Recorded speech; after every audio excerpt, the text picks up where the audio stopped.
ఎక్కండి హుషారుగా ఎక్కండి.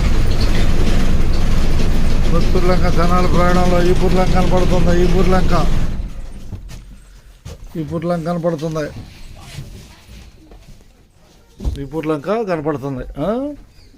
బస్సు ఎక్కిన వారందరికీ ధన్యవాదాలు. ఈపూర్ లంకలో ప్రయాణం బస్సు.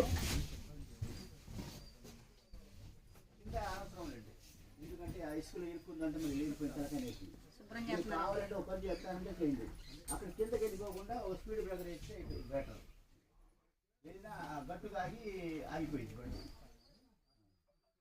ఇంకా ఎక్కకూడదు. ఇప్పుడు ఈ ఎండాకాలం అయితే ఎక్కింది కానీ తర్వాత వాన పడిందంటే కష్టమైపోయింది. ఇక్కడ ఇబ్బంది ఏంటి? ఈ బైకుల కోసం వాళ్ళు ఈ బుర్లంకలో